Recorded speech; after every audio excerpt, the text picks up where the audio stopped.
इस class 11th। चलिए start करते हैं, कंटिन्यू करते हैं अपने चैप्टर 3 को।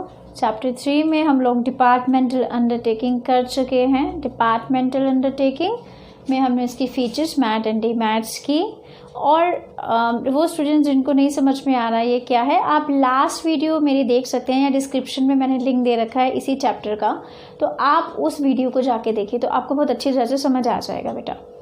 चलिए अब हम आगे बढ़ते हैं, कंटिन्यू करते हैं। तो हमारा एक छोटा सा टॉपिक रह गया था डिपार्टमेंट अंडरटेकिंग में।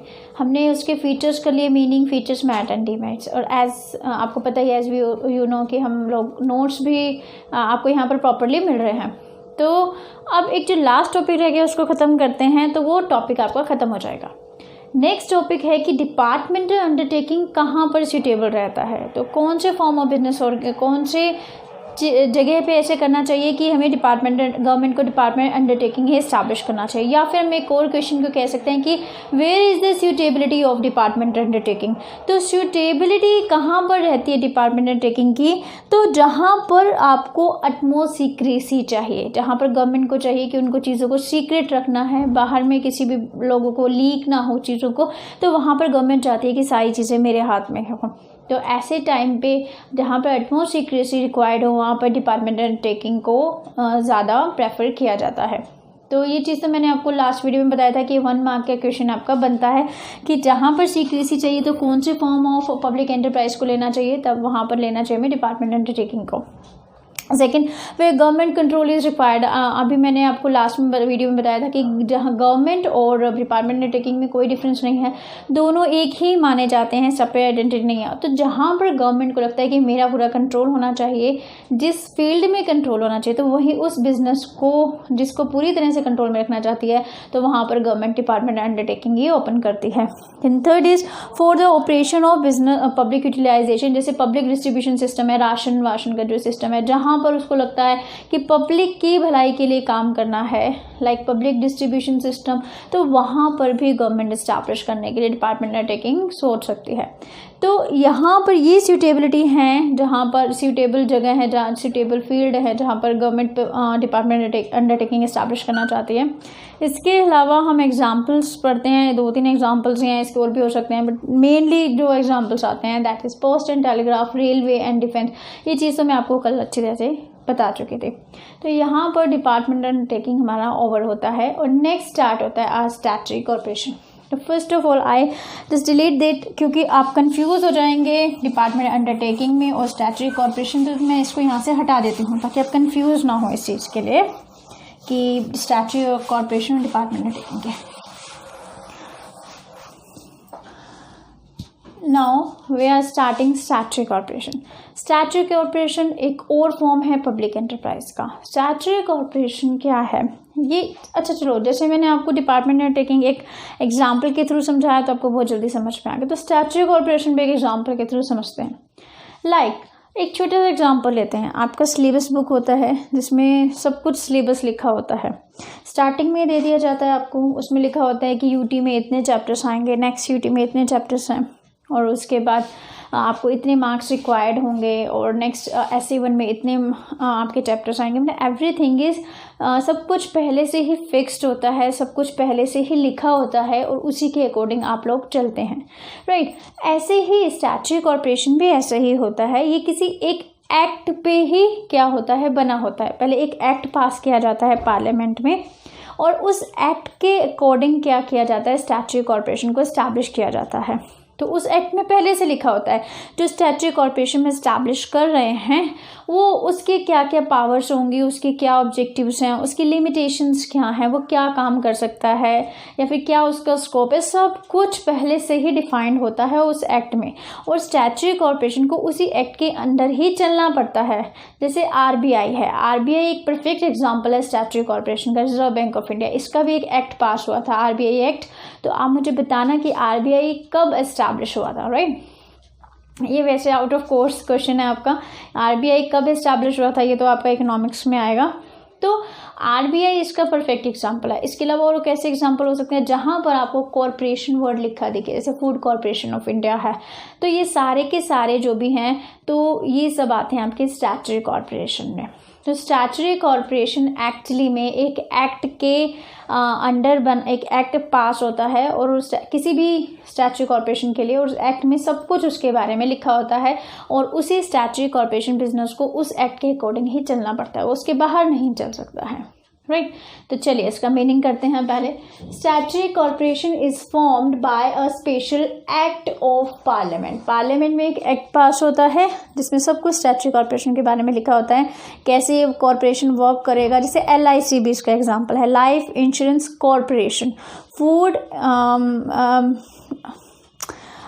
लाइक जैसे मैंने FIC का भी आपको एग्जांपल दिया। इसके अलावा रिजर्व बैंक ऑफ इंडिया भी इसका एग्जांपल है, राइट। अच्छा, then it is fully financed by the government. We all know that, क्योंकि गवर्नमेंट ही, ये सारे गवर्नमेंट के ही एंटरप्राइजेस हैं, तो पूरा का पूरा फाइनेंस तो गवर्नमेंट ही देती है, तो हम लिख सकते हैं fully financed by the government.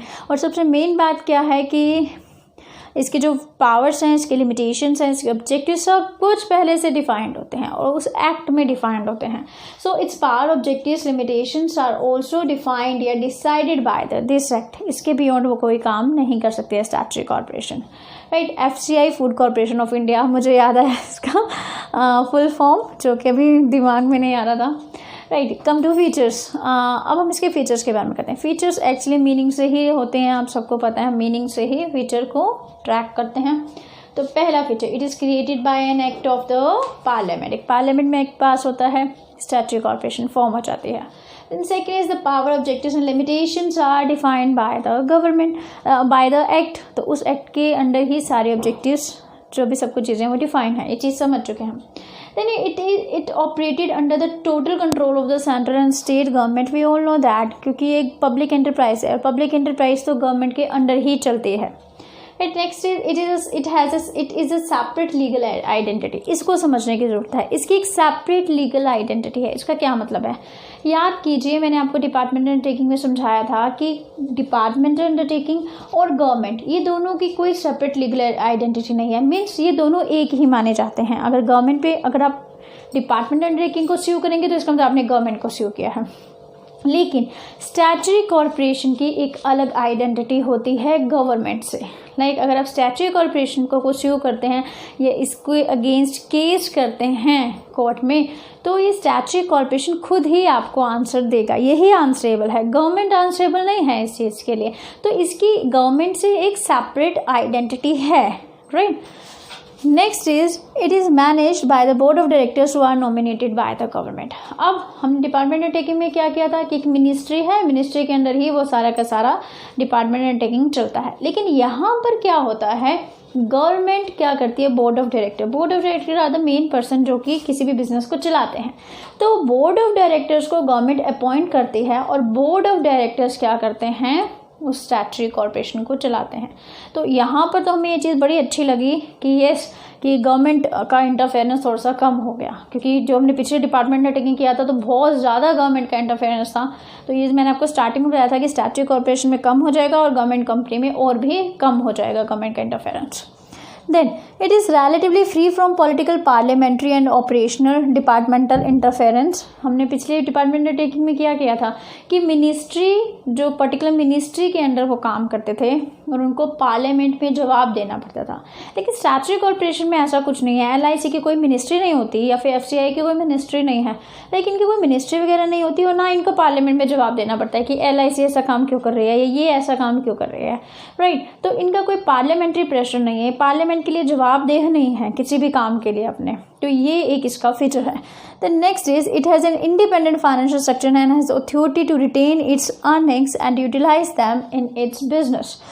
हमने पिछले में डिपार्टमेंट अंडरटेकिंग में क्या किया कि वहाँ पे एक ट्रेजरी होता था। अब इससे क्या हो रहा है, आपका डिपार्टमेंट अंडरटेकिंग भी रिवाइज हो रहा है साथ साथ। तो हमने पिछले डिपार्टमेंट अंडरटेकिंग में, पिछले वीडियो में किया, डिपार्टमेंट अंडरटेकिंग में क्या होता था, उनका जितनी भी इनकम होती थी वो एक ट्रेजरी में, गवर्नमेंट ट्रेजरी में जाती थी और गवर्नमेंट ट्रेजरी से ही सारे एक्सपेंसेस किए जाते थे उसके रिगार्डिंग।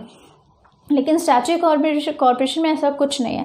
इनका अपना फंड होता है, जो भी इनकी इनकम होगी अपने ही पास रहेगी और फिर वो वहीं से पैसा खर्च करेंगे। डिपार्टमेंट अंडरटेकिंग में था कि एक एक पैनी का हिसाब होता है कि एक एक पैसा खर्च करने के लिए भी आपको पूछना पड़ता है, लेकिन यहाँ पे इनका अपना फंड है तो ये लोग जो जैसा चाहें अपने पास रखते हैं और जैसा चाहे उसको खर्च करते हैं। देखो फिर से पढ़ो, it has an independent financial structure, अपने पैसों का जो स्ट्रक्चर है इनका बिल्कुल इंडिपेंडेंट है, मतलब डिपेंडेंट नहीं है ये। And has authority to retain its earning, और अपनी अर्निंग की अपने पास ही रखते हैं। And utilise them for its business, और अपने बिजनेस के लिए जैसे जैसे उसको यूज करते हैं। तो ये हो गया स्टैट्यूटरी कॉर्पोरेशन।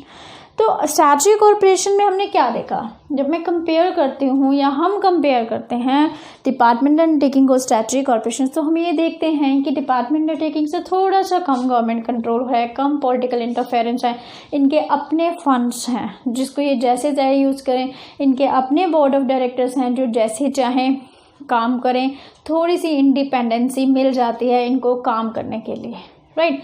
लेकिन फिर से वही चीज़, हर चीज़ के मेरिट भी हैं और डीमेरिट भी हैं।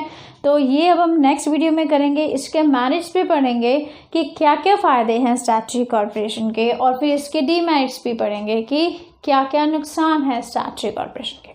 तो अभी आज के लिए सिर्फ इतना ही छोटा सा वीडियो है, तो नेक्स्ट वीडियो में हम इसके आगे बढ़ेंगे स्टैट्यूटरी कॉर्पोरेशन के। अगर आपको समझ आया है चीज़ों को, आपको अच्छा लगा, समझना अच्छा लगा, तो प्लीज़ उसको लाइक भी कीजिए और सब्सक्राइब भी कीजिए। Thanks for watching.